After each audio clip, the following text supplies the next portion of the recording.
Hello again, everyone. Welcome back to Ultima VII Part 2, Serpent Isle. Alright, we are in the Silver Seed expansion. Let's continue to explore this area. Let's see what we've got. We've got a carpet, a rug that looks very much like the Serpent gates, and a whole bunch of seats. Let's go ahead and sit down. I feel like a good ruler. Indeed. Can we do anything with that wall? No, it doesn't look like it. Alright. What do we have back here? We've got a serpent rune. Well, that's interesting. Nothing in there. Anything in here? Aha! Who is carrying... Oh, yes, you are carrying this stuff. I clearly need to sort this out at some point.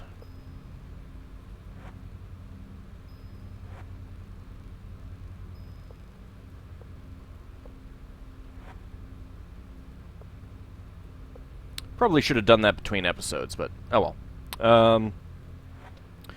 There we go. We've got 25 gold coins. Let's just go ahead and toss them in there.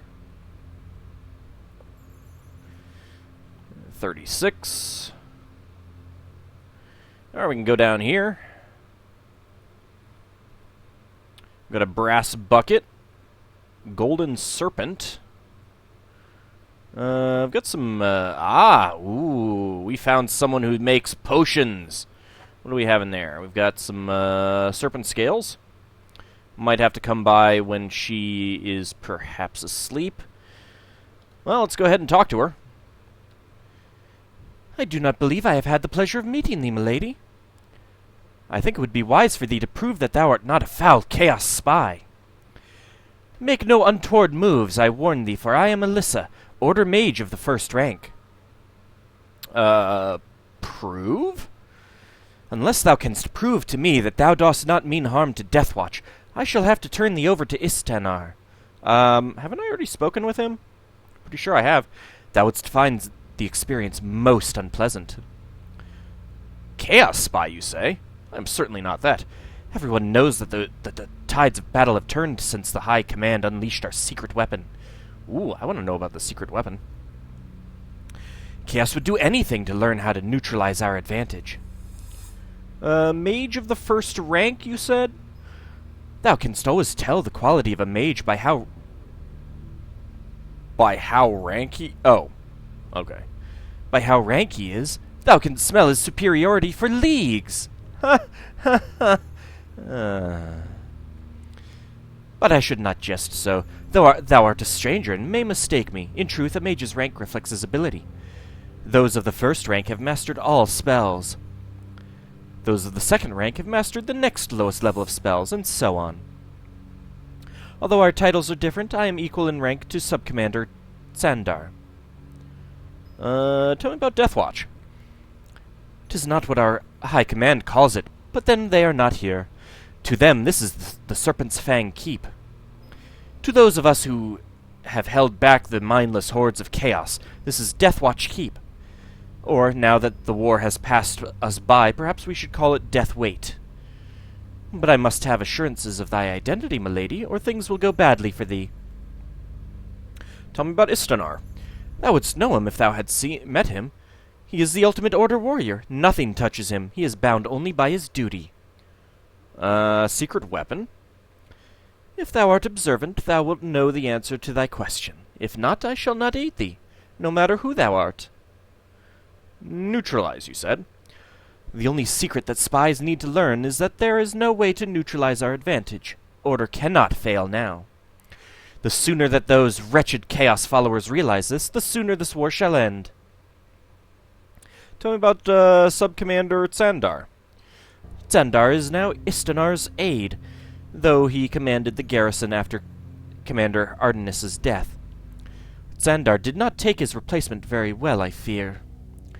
Sandar's devotion to order is strong, to be sure, but how could he expect to command now that Istanar is here? Assurances? Thou must have some proof of thy identity. Almendreda is the Avatar. Thou dost not need any further proof than the fact that the amulet didst bring us here. What about the amulet that Karnax did give thee, Avatar? It brought us here. Perhaps this mage would recognize it. Beware how thou dost speak to the Avatar. Avatar, let us use the amulet to return to where we were. We have enough to worry with on this quest without such presumptuous women. I have no idea what it is that thy friends speak of, milady. I mean no disrespect, but I've never heard of the Avatar before. You've never played any of the Ultima games? What kind of terrible person are you? Ugh, how horrible. But if I might see the amulet that they speak about, perhaps I can end this questioning now. Ultimate Warrior, you said?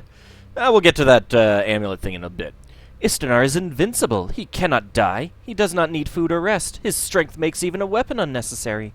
What army, if filled with warriors such as Istanar, could not march easily to victory?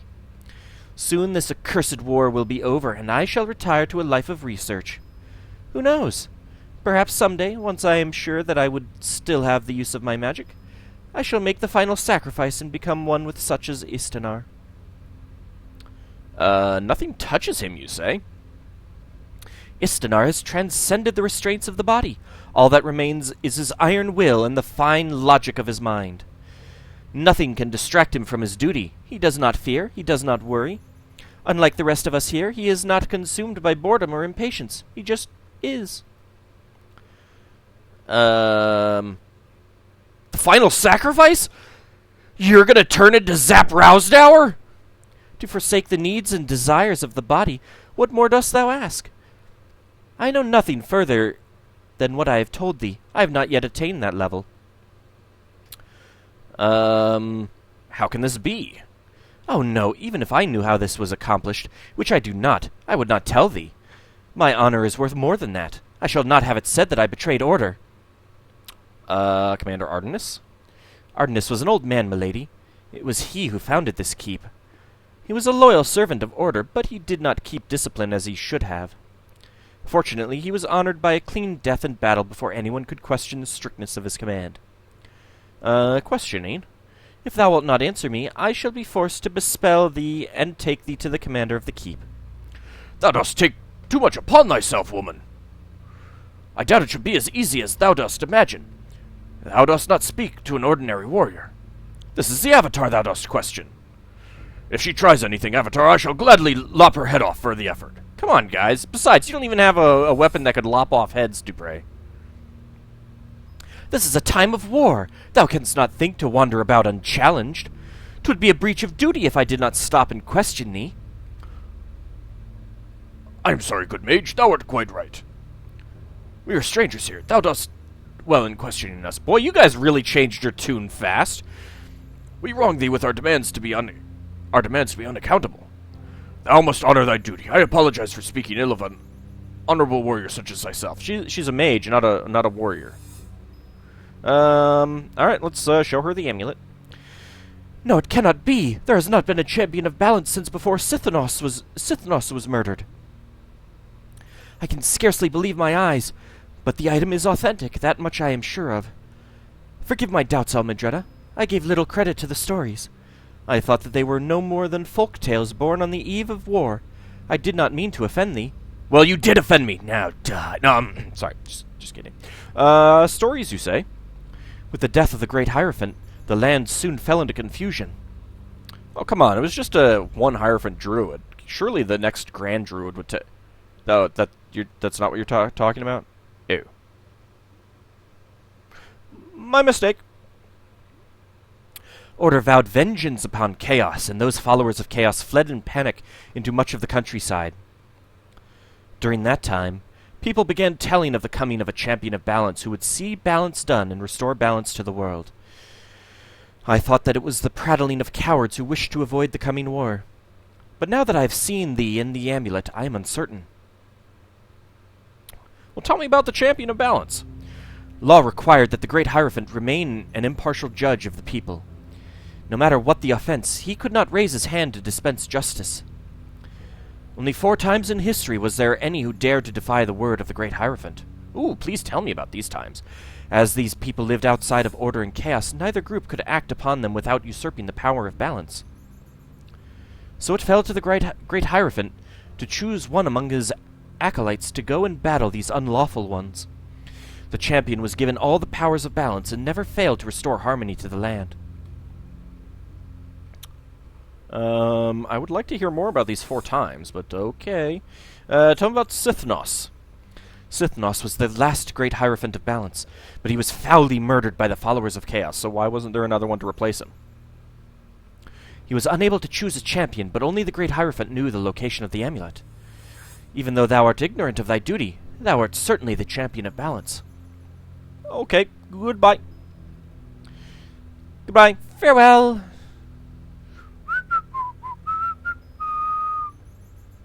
Ah, thank you for not getting angry at me. I think I will borrow this as well. It's good. And... oh, what the hell. Let's just take the bag. There we go. Goodbye. Some stairs there. We won't go down there just... ooh! I see food! Oh, fine. I'll turn it off. Jeez, guys. Jeez.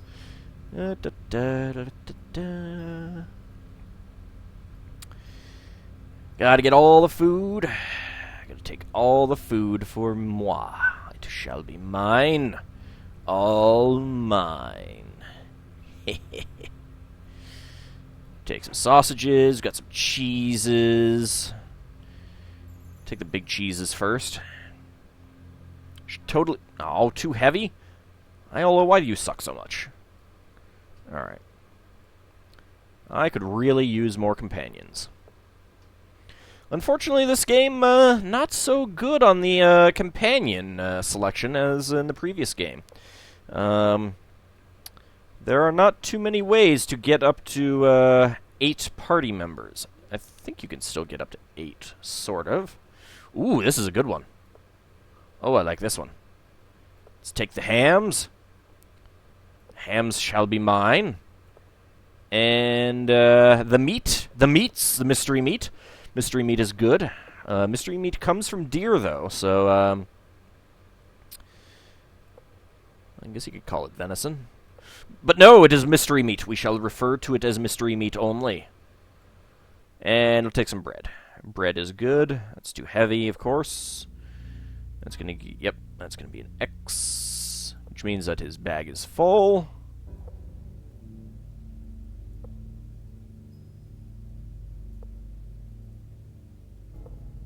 There we go. Lots of food. We've got some bottles and some flour. I don't think there's anything there. I suppose we could go upstairs real fast, see what's up here. There's another mechanical man. Ooh, what is this?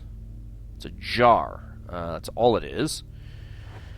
There's some more cheese. I might hold off on getting all of that for now. We've got some more closed sacks there. We've got a roll. Bottle. You spoke. I didn't think you were supposed to be able to speak. Let's back out that way. All right. We'll get the rest of that food later. What is all the way up here? That's just that. Okay. That's what I thought. Let's go back downstairs. Let's look at some of these other rooms. Okay, hey, there's some goodies down there. I like the looks of that. Nothing there. We've got some torches. Not sure that we really need the torches. Let's see. We've got a throwing axe. We've got a two-handed axe, and we've got some crossbow bolts.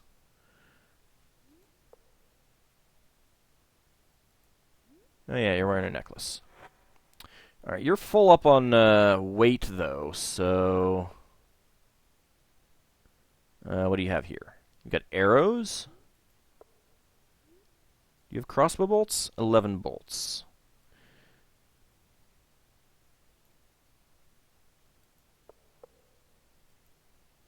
And you're now full up on weight. I do not have any, so I will hold these. Alright, we don't need crossbows. We've got door shields and brass shields. Let's actually take a look at what these look like. It's that.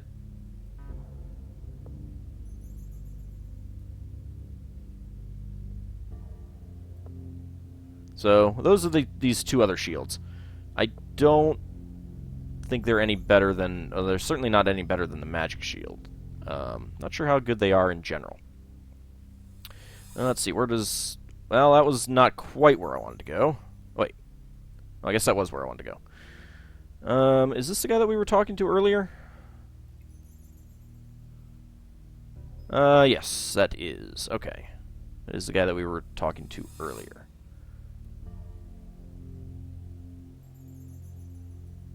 Alright, so let's go back down here. We'll go down the stairs in a bit. I think they pretty much all lead to the same basic place, so it's not a big deal. Another empty chest of drawers. It's very disappointing. Aha! More rooms that we haven't explored. Let's do that. Please tell me that there's stuff in some of these. I'm going to be very disappointed if there is nothing in any of these. Like I said, I'm going to be very disappointed if there is nothing to tax. There's nothing to tax, is there? Seriously, game? Seriously, come on. Give me some stuff to tax. Boo. Alright, well, I guess we'll go back downstairs. Some fun little clipping there. Alright, let's go down these stairs, and... okay, that's not quite where I was expecting us to go. Well, we got a storage room here. Ah, we got some brass shields there. Ooh, serpent arrows. Don't mind if I do. Don't know how good those are. I could probably look at some point. See, where does this go? Ooh, lots of tables. Ooh, books and scrolls. These have interesting characters on them. Well, I guess I know what we'll be doing in this episode. Let's sit down and read.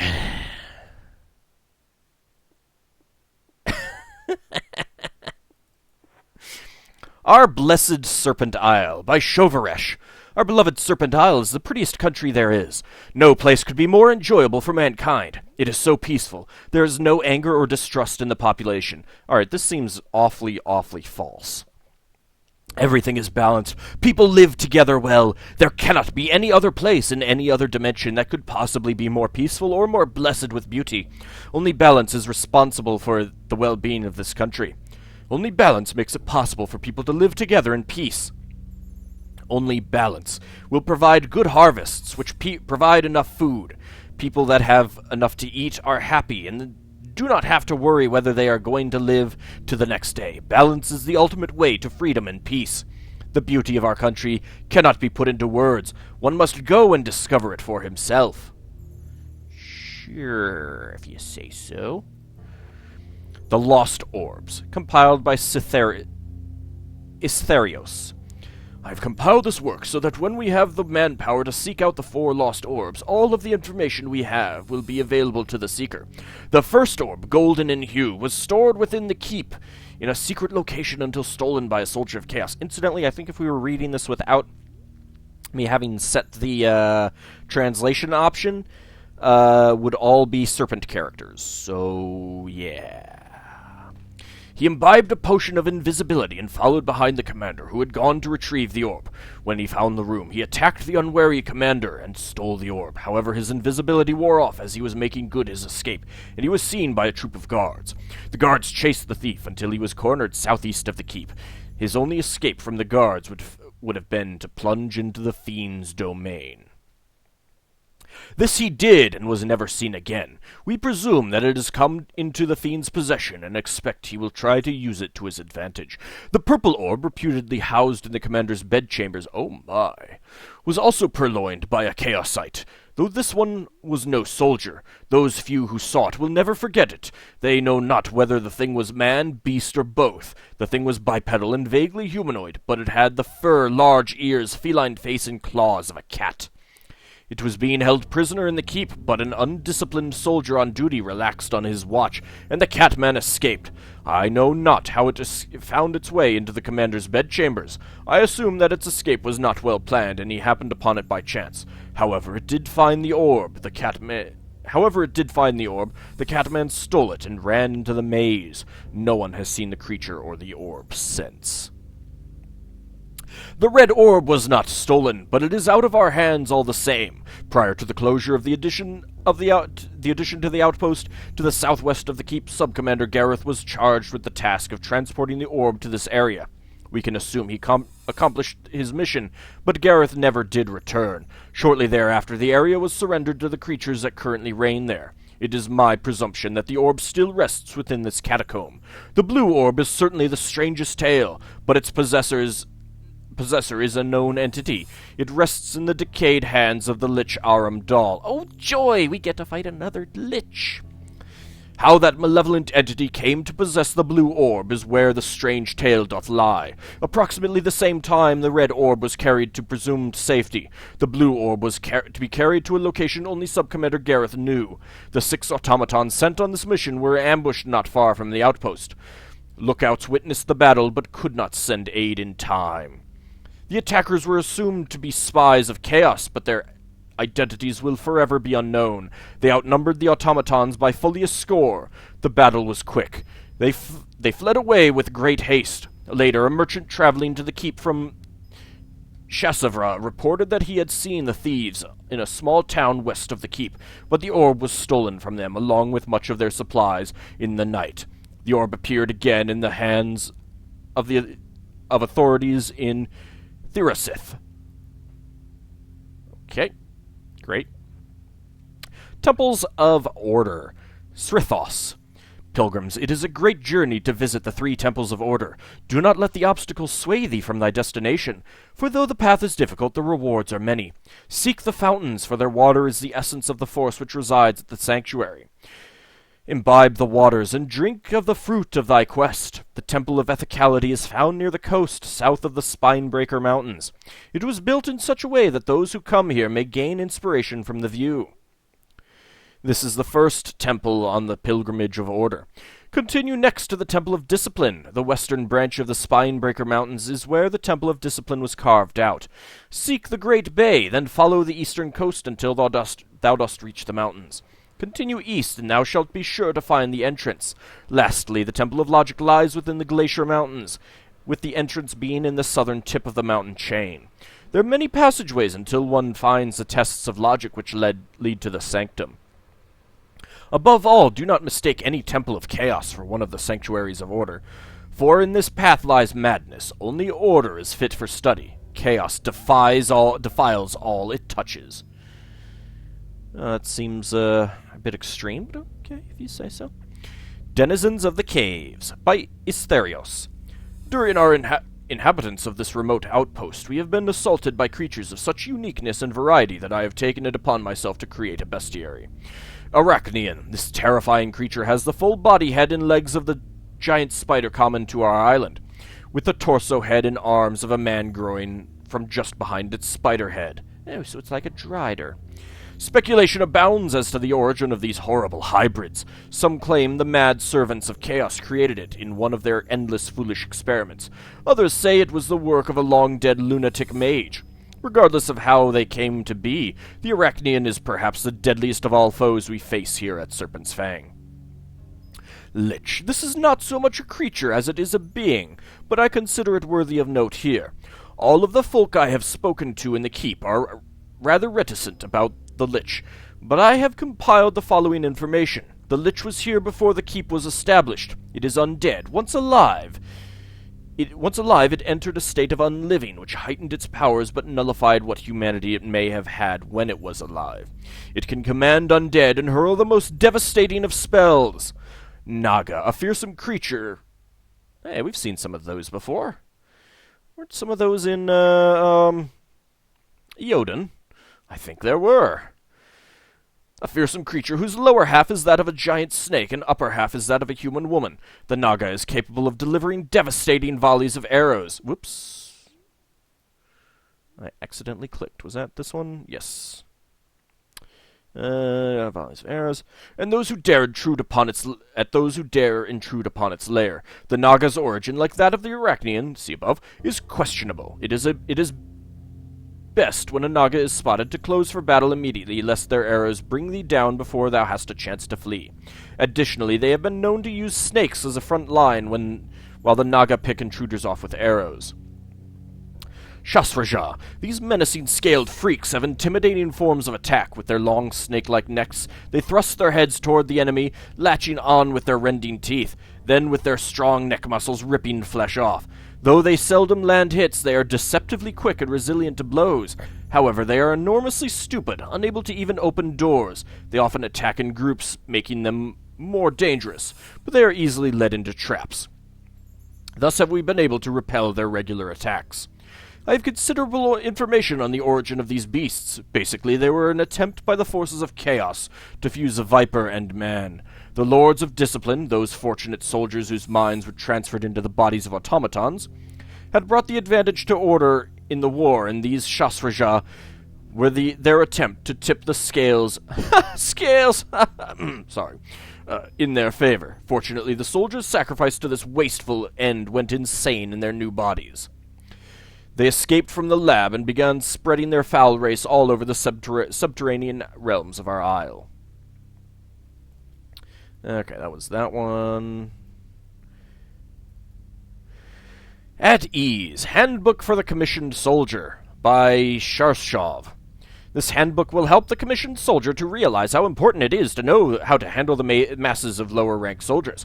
Only a well-trained army is capable of winning a war. The only way to have a well-trained army is through the commissioned soldier. He is responsible for the training, dedication, and devotion of his troops. This is not a training manual. This handbook merely emphasizes the importance of authority. Only this strong and strict leader will receive the respect from his troops that a good leader deserves. Only troops which are willing to take orders are good troops. Therefore, troops will follow only orders that are given by a strong leader whom they respect. Conclusion, there is only one rule on how to train masses of soldiers, showing strength and authority to the lower-ranked soldiers, the non-commissioned troops. Only the commissioned soldier that interacts on a strong and strict basis with his troops will lead them to victory in combat. Tenets of Discipline. Precepts by Shushiro. Number 1. One cannot master the world around him without first mastering oneself. Number 2. A task left unfinished is a task failed. Number 3. The means to succeed is brought about by discipline. Number 4. Discipline brings about obedience. Obedience brings about order. Number 5. The mind disciplines the body. Yeah, great stuff here, guys. Kind of boring, actually. Our Blessed Serpent Isle. We've read that one. It's the exact same book. All right, let's get up. Let's go over here. We've got a book here. Read that one.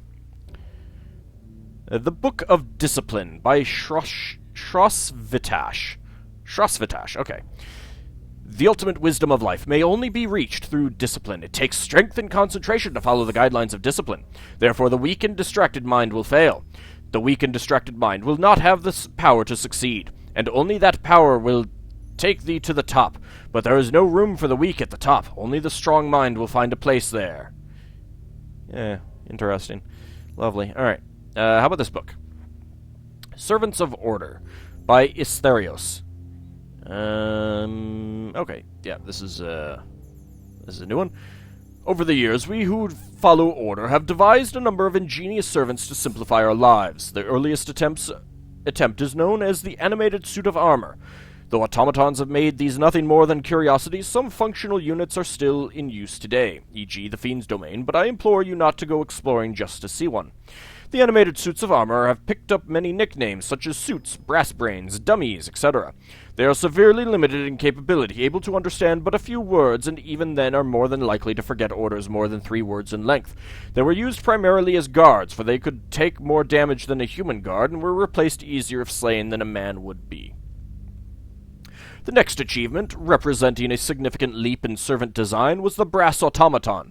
These are still used, particularly by frontier outposts such as Serpent's Fang, because they are far more intelligent than animated suits of armor, and less costly to create than iron automatons. See next page.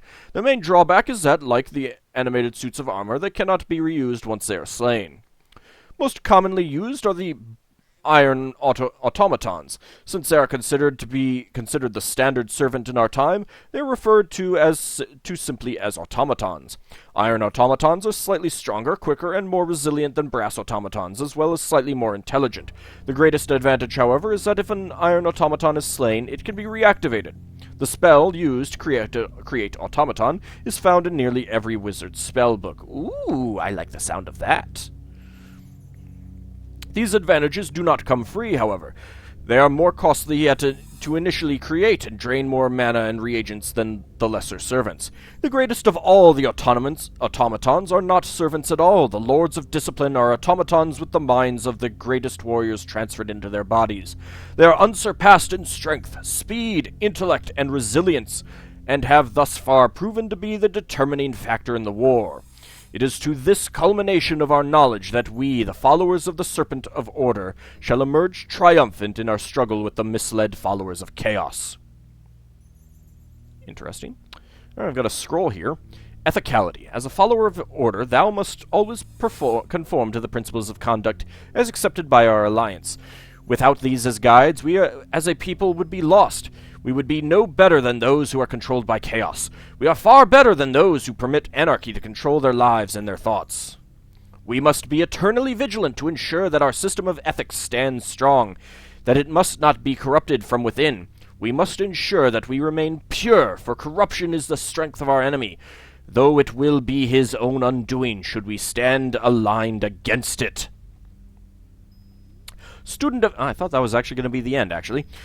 Student of ethicality, take heed. Thou must be stronger than thou art in order to stand against the false truths that chaos will tempt thee with. As iron is in a forge, thou wilt be blasted with the torrent of chaos and corruption, till thou wilt lose thy brittleness and harden into a core of strength. Through ethics thou canst become free of the anarchy and pain that lies within chaos and ignorance. Sounds good, guys. Sounds good. Seems like you guys are a bit one-sided, though. I'm just going to say that. Report on the cleansing of the Fiend's domain. Sub-Commander Therask, I regret to inform thee that of the entire company of brass automatons, not one has returned. This mission has not only proven costly in terms of the efforts expended by our wizards to create these automatons, but in the lives of brave soldiers as well. Of the 3 humans we had sent on this mission, Lieutenant Elspeth and her 2 sergeants, Shasparios and Iskil, none have returned. We can only fear the worst in this case. The mission has failed. Were it not for the unfaltering faith I have in thee and our commander, I would question the value of our attempt, as the Fiend has ceased to meddle in the affairs of Serpent's Fang. I assure thee, Sub-Commander, that none blame thee for the deaths of those 3 fine warriors. All who know of the failed mission have no doubts that this was a just cause for loss of lives. Huh. Well, you know what? Let's actually modify NPC 0. And what do we want? NPC status 4 to turn off reading. Exit, exit, exit. And this is what they all look like. Yep. This is the other script that's in this game, the Serpent writing. I'm going to be perfectly honest, with just S's in various,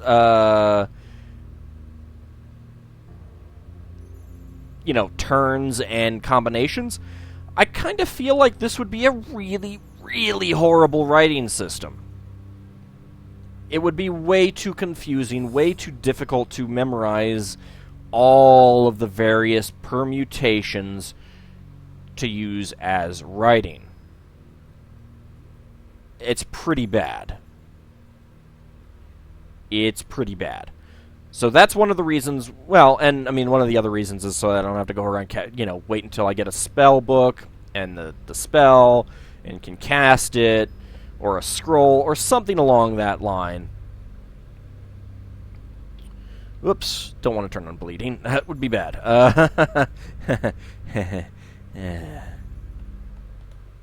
Okay, so now we can once again read the books. Alright, so that is what these would look like without our lovely, lovely little cheat code. So, anyway, with that under our belt, I think I'll call this an episode. In the next one, we'll go look at some of the other rooms in this keep, and then we'll venture out and see what else we can find. Maybe I'll also sort out my inventory a little bit. Anyway, I shall see you next time, everyone.